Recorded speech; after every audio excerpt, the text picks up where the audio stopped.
If you guys have been here in the past, you've probably seen Ben. He looks a little different. He was a little kid last time I saw him. Now he's kind of like a stub. He grew up, right? Okay, so down there on the end, Jacob is 24 years old. Say hello. Lives in Asheville. He actually travels from Asheville to Charlotte to see Dr. Massengill. You've been doing that since you're 3 years old. Is that right? 2 kidney transplants? Yes, ma'am. And you graduated from college? And now not 1, but 2 jobs, right? All right, so he's pretty fantastic. So that's good, right? All right, so I think you guys are out of order, but that's okay. We'll work with it. We're gonna Sat work on with the chair with her hands. it. That's okay. As long as you're with your name tags, that's what works. All right, so Catherine Drago, you're a mom to Rosie, who's in the room here. Where's Rosie? There's Rosie. I told her to be prepared to say hello. So Rosie was diagnosed with nephrotic syndrome in January 2019, and there's really not a ton of great treatments for your daughter. So we're going to be getting into that in just a second. All right, so next up, Jaden Ecker. You're actually sitting in the right seat, Jaden. Thanks for that. Jaden is 16 and experienced kidney failure because of sort of a rare thing that happened. We're going to have you tell that to, you weren't born with kidney disease, basically. So she's going to get into that in just a minute. She actually got a transplant from her dad, Michael, and they named her kidney. You want to tell us the name? All right, my kidney's name is Buddy. Buddy. Okay, so I'll wait till she has the microphone, but her kidney's name is Buddy, and that's from her dad, who donated the kidney, Michael. Okay. All right, so then we've got Ben sitting next to me, 18 years old, and I want to get this right, atypical A2S. It's hemolytic uremic syndrome. All right, from when he was 6 years old, and that's why he's been to these year after year. Listen. All right, and the last is Jennifer Howard, who is one of the reasons I'm here, because I've known her and her family for so many years. Her son Mikey has been battling this for a very long time, has had not 1 but 2 kidney transplants from his dad and his uncle. He's not here tonight because he's doing great. He has a job, and I'm right. He's knocking on doors for his job. Okay, yeah. And Jen herself has actually just been through cancer, so she understands just what it's like to need daily treatments. And I think what you said is that cancer is nothing compared to kidney disease. You may remember he had not 1 but 2 transplants. So I know the first one was probably a while ago. What do you remember of the more recent one? So the first transplant I had, I was 5 years old. The second one I had when I was 16. The thing I remember most is just the unanswerable questions of like, why is this happening to me again? But I do remember that my friends, my family, especially my mom, shout out to my mom, she's over there in the flower dress. They threw like a giant blanket over me and they covered me and every step of the way. Tested a lot of things in my life that helped me grow as a person, and you know, in a weird way, I'm kind of glad I got kidney disease because it made me a better person because of it. So. Wow, that's pretty amazing. You faced some challenges along the way, though. Life has not been a smooth ride. Tell us some of the challenges you faced. Yeah, I actually have been diagnosed also with cancer twice. I had non-Hodgkin's lymphoma and then Hodgkin's. I just got done with my last treatment like 6 months ago, so that's great.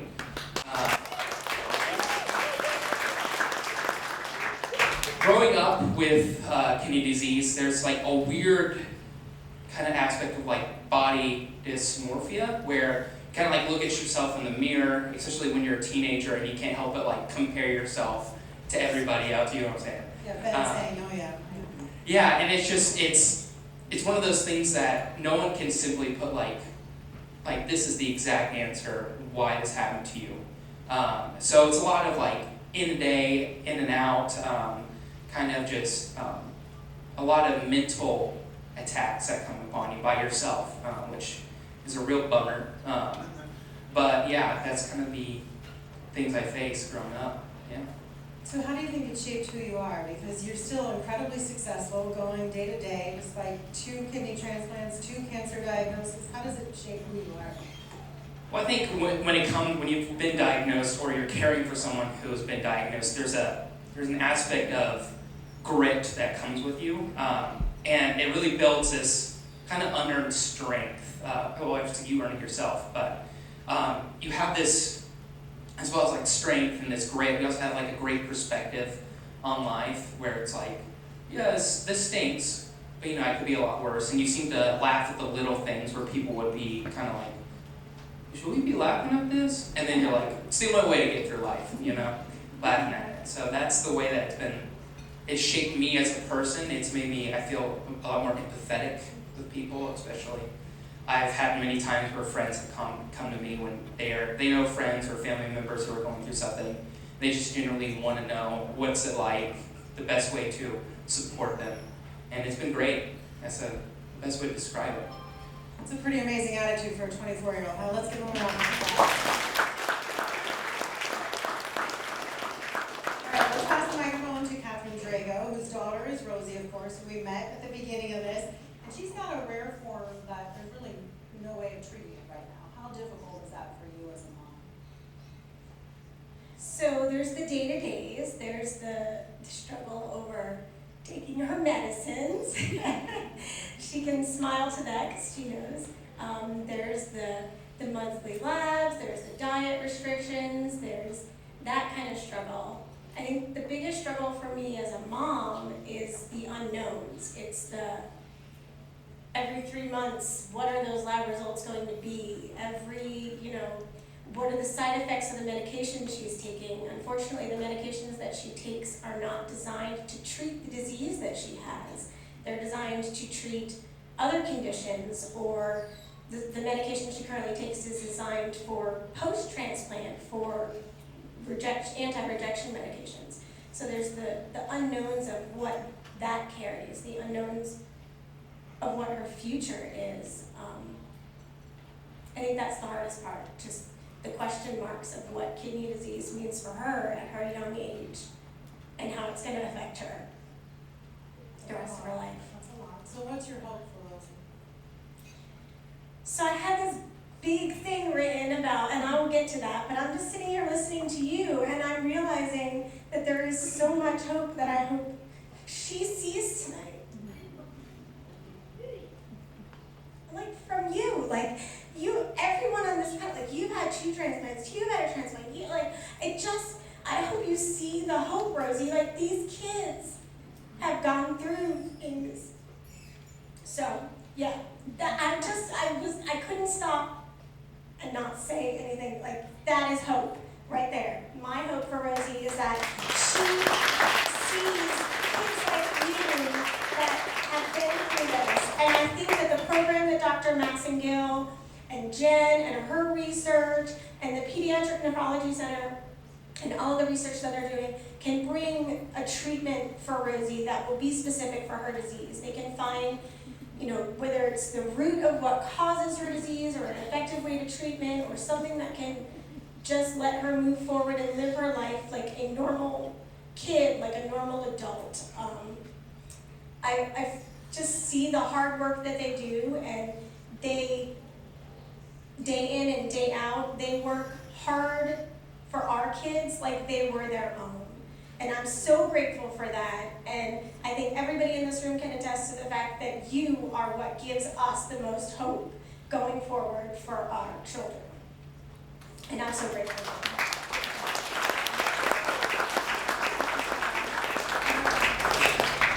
All right, so Jaden, you were diagnosed with kidney disease because you got pneumonia, which is sort of a different way than I think probably a lot of kids in the room.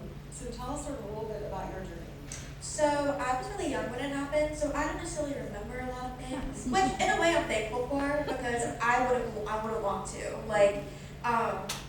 So from what I know, Someone probably told you a little bit. yeah, so my parents probably.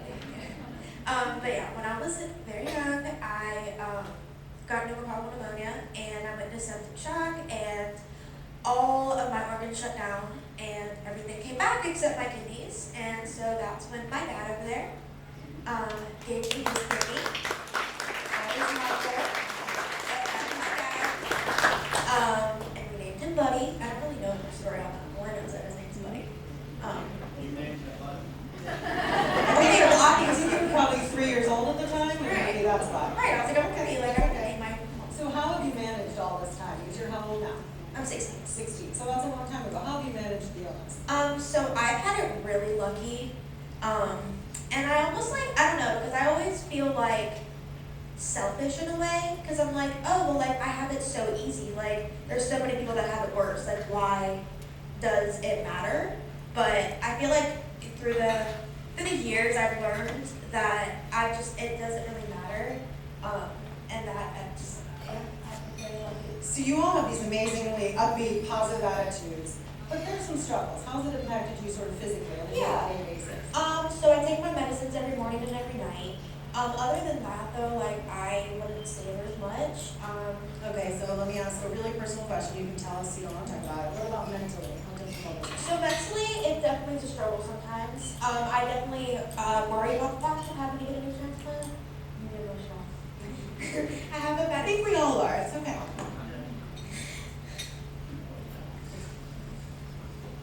We love you, Jaden.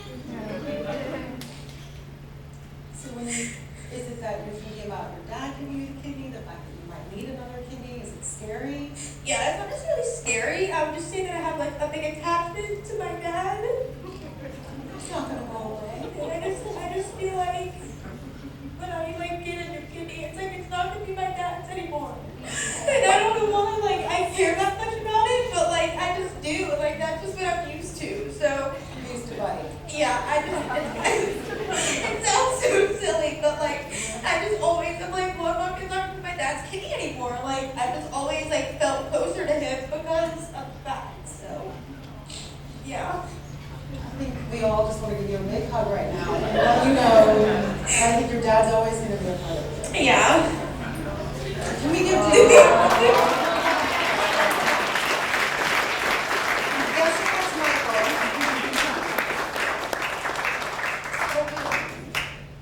Thank you, Dad. Can you give any advice to kids your age? And I know there are some here about how to deal with the mental part of it. Yeah, I mean, I would say to always look at the positives. Like I usually do that as well.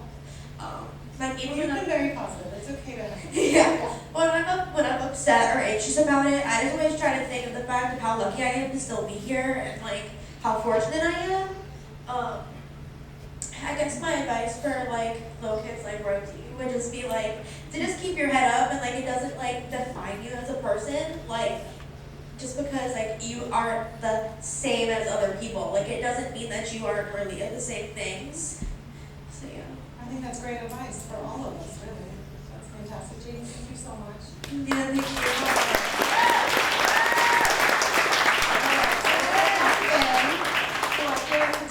So you were one of the guest speakers, weren't you? A couple of Last year, yeah, or not last year, but the last. I was gonna say, I think So it's long. been 3 years now. Yeah, all right. So from the outside, you guys all really appear healthy and athletic, but we know you're battling this. How tough is that to try to tell kids your age? Like, I've got this thing going on, even though I look like I'm fine. I mean, like, okay, so people talk a lot about that, like, how do you explain that to friends? How do you talk to people about that? Personally, I don't. Like, I think people forget that this stuff that's going on, you know, when we have these big galas and things like that, you know, paints the picture that this is a big part of our lives. This is something that's definitely impacted us. But 90% of our lives are just us living our lives. Like, we hang out with friends, we do everything that regular healthy kids do. I mean, maybe my friends know a little bit, but I don't go out of my way to let them know. I find it funny because, you know, I like to make jokes sometimes with my closer friends that I'm a Make-A-Wish kid. You know, I'm like, yeah, I'm a Make-A-Wish kid. Yeah. I'm actually a Make-A-Wish kid. The funny thing is I work at a car wash. One of my coworkers there is also a Make-A-Wish kid. I would have never known.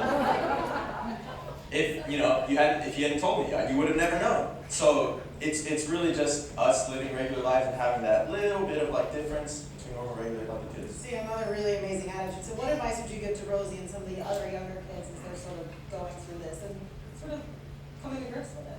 Yeah, well, kind of like the same as you said, like, don't let the things that you can't control define you. Like, yeah, I was born with this sucky disease that I can't really do anything about, but I mean, if anyone also deals with something like that, you know, still go play sports, you know?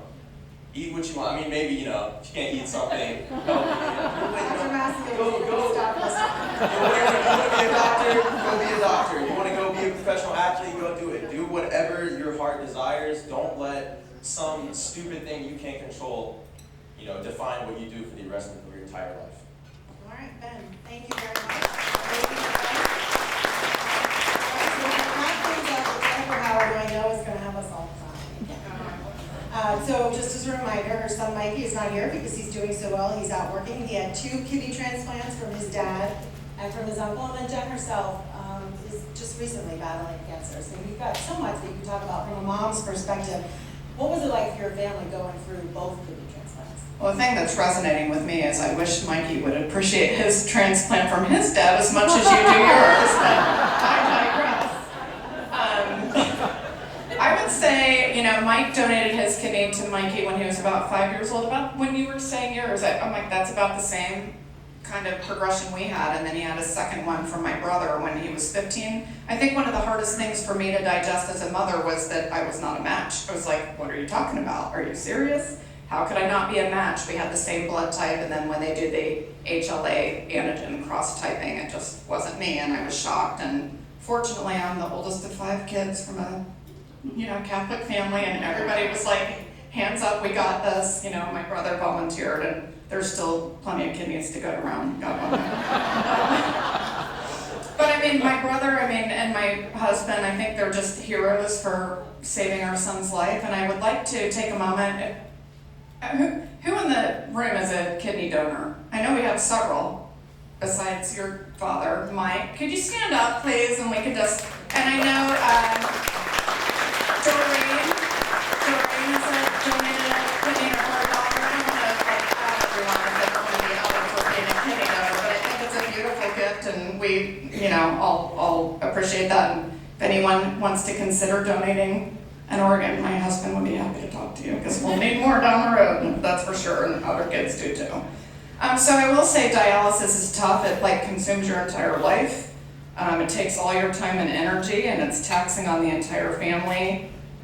You really can't make any travel plans or do anything because you're tethered to dialysis, especially if you're on hemodialysis and you're going to the hospital every other day. It runs your whole life. And getting a new kidney is a game changer. But once you have chronic kidney disease, it's like Dr. Massengill described it to me last week in a way that I thought was just so insightful. It's a triangle. You have chronic kidney disease, dialysis, transplant, chronic kidney disease, dialysis, transplant. Like once you have chronic kidney disease, you have chronic kidney disease. It's for the rest of your life, and that never changes. These kids are never going to be freed from this disease or illness, so that's just something to consider, and that's why we're all here tonight.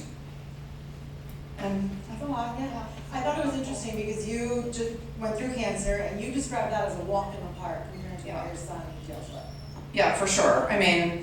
It wasn't fun, obviously, getting a cancer diagnosis, and I went through chemo and radiation and hospitalization during COVID. It was lonely, even though I had a whole family to support me. It was nothing like watching our son be dialyzed every other day, for 4 hours at a time, or he's sick or something. You just never know how they're going to respond to dialysis, and how other people, kids that were around us, how they're responding, and kids might be sick, or it's just a really, really, really hard life. And I would go through chemo every week for the rest of my life if it could mean freeing my son of this horrible disease. And I don't know, I'm losing my train of thought. No, I think we all got it.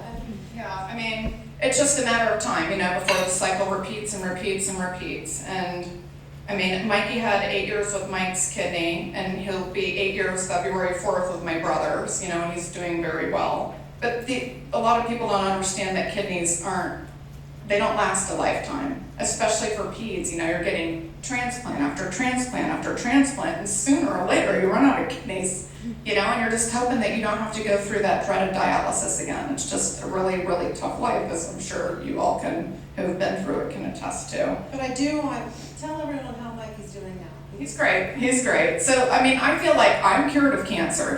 These kids are not. So that's why we're here, and I'm just praying that we can, all together tonight make a difference and really impact this and help Dr. Massengill with her mission to advance research and treatment options for kids like all of you and Mikey. So Mikey just recently graduated high school at the ripe age of 20.